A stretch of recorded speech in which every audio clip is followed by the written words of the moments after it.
Mangangatok. Sa bawat sulok ng Pilipinas, maraming kwento ng kababalaghan ang naglilibot. Mga nilalang na gumagala sa dilim, nag-aabang ng kanilang susunod na biktima. Isa sa mga pinaka-nakakakilabot na urban legend ay ang tungkol sa mangangatok. Isang hindi nakikitang nilalang na bumibisita sa mga tahanan sa 10 oras ng gabi. Ang kanilang katok sa pintuan ay tinuturing na isang masamang pangitain, isang babala na may mamamatay sa loob ng bahay. Ngunit sino o ano nga ba ang mangangatok? Paano nagsimula ang alamat tungkol sa kanila? At higit sa lahat, paano sila maiiwasan? Sa artikulong ito, susuriin natin ang misteryo sa likod ng nilalang na ito at ang takot na dala nito sa mga Pilipino. Ano ang mangangatok? Ang mangangatok ay isang nilalang sa alamat na naglalakad sa 10 oras ng gabi upang kumatok sa mga bahay. Sinasabing kapag kumatok ito sa inyong pintuan, isang tao sa loob ng bahay ang mamamatay sa loob ng ilang araw. Mga katangian ng mangangatok. Una, hindi nakikita. Ang nilalang na ito ay hindi maaaring makita ng mata, ngunit maaaring marinig ang katok nito sa gabi. Ikalawa, malamig na hangin. Sinasabing kasabay ng pagkatok nito ay ang biglaang pagbabago ng temperatura ng paligid. Lumalamig ang hangin at bumibigat ang pakiramdam. Pangatlo, dalawang katok. Karaniwang 2 beses lamang itong kakatok sa pinto. Isang indikasyon na isa sa mga nakatira sa bahay ay malapit ng bawian ng buhay. Kaya't kung merong kakatok ng 2 beses lamang sa 10 oras ng gabi, huwag itong pagbubuksan. Ika-4, walang tao sa labas. Kapag sinilip ang pinto matapos marinig ang katok, walang tao sa labas, na lalo pang nagpapalakas ng takot ng mga biktima. Mga kwento ng mga nakaranas ng pangangatok. Maraming Pilipino ang nag-ulat ng kanilang karanasan sa mangangatok. Isang kwento mula sa isang probinsya sa Luzon ang nagsasabing isang pamilya ang nakarinig ng pagkatok sa kanilang pinto bandang 2:00 ng madaling araw. Kinabukasan, namatay ang kanilang lola sa hindi maipaliwanag na dahilan. Sa Visayas naman, isang lalaki ang nagising sa gitna ng gabi matapos makarinig na may hinang katok sa kanyang bintana. Kinabukasan, nalaman niyang ang kanyang kaibigan ay namatay sa isang aksidente. Pinagmulan ng alamat ng mangangatok. Una, kaugnay sa matandang paniniwala. Ang konsepto ng isang nilalang na nagbabadya ng kamatayan ay matagal ng bahagi ng kulturang Pilipino. Sa iba't ibang panig ng bansa, may iba't ibang bersyon ng mangangatok, tulad ng tik-tik, isang halimaw na gumagala sa gabi upang hanapin ang mga buntis at kanilang sanggol. Sigbin, isang nilalang na sinasabing may kakayahang magnakaw ng anino ng isang tao at pumatay nang hindi napapansin.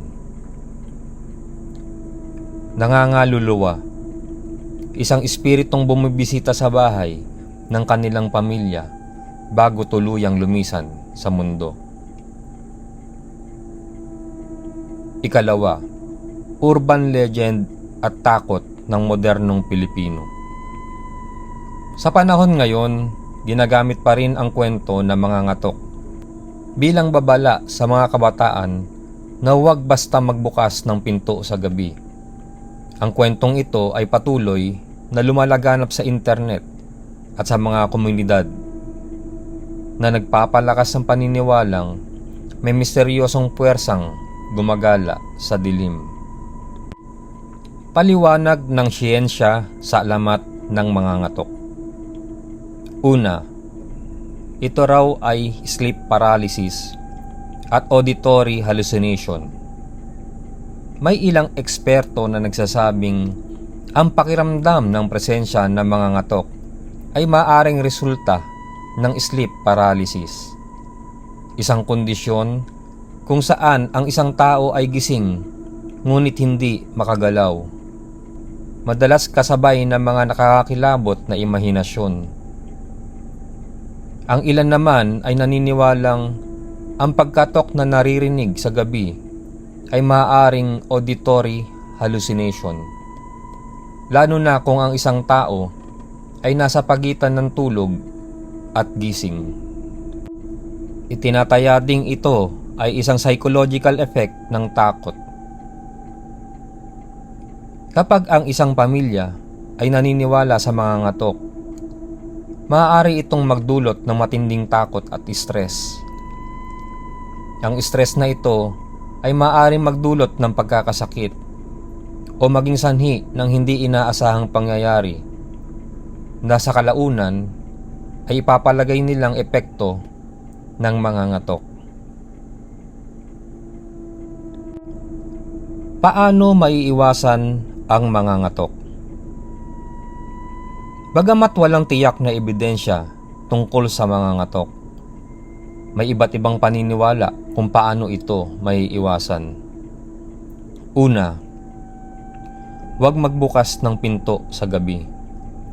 Kapag may narinig kang katok sa hating gabi, huwag itong sagutin at huwag bubuksan ang pinto. Ikalawa, magdasal o magbigay ng alay. Ayon sa matatanda, ang pananalangin o pagbibigay ng alay tulad ng kandila at pagkain ay maaring humadlang sa masamang espiritu. Ikatlo, maglagay ng bawang sa pinto. Sa kulturang Pilipino, ang bawang ay isang pangontra sa masasamang espiritu. Maaari itong ilagay sa paligid ng bahay upang maiwasan ang masamang enerhiya. Ikaapat, magsuot ng agimat o anting-anting. Maraming Pilipino ang naniniwala sa kapangyarihan ng anting-anting upang protektahan ang sarili laban sa masasamang nilalang. At ikalima, iwasan ang pag-uwi ng hating gabi. Madalas na sinasabing ang mga ngatok ay gumagala sa pagitan ng alas 12 at alas 3 ng madaling araw. Konklusyon.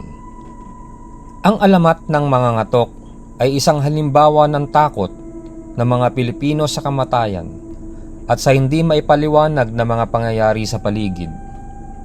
Kahit sa makabagong panahon, nananatili pa rin ang paniniwala sa nilalang na ito na nagpapakita kung gaano kalalim ang ating koneksyon sa ating mga alamat at paniniwala. Mitolohiya man o realidad, ang mga ngatok ay patuloy na bahagi ng ating kultura. Isang paalala na sa kabila ng ating kaalaman, may mga bagay pa rin sa mundo na hindi natin lubos na nauunawaan. Kaya sa susunod na may kumatok sa iyong pinto sa 10 oras ng gabi, mag-ingat. Baka hindi lang ito basta bisita. Kung meron kang karanasan o kwento tungkol sa mga ngatok, pwede mo bang ilagay sa comment section? Maraming salamat. Magandang gabi. Ito pa rin po ang Takot at Hiwaga.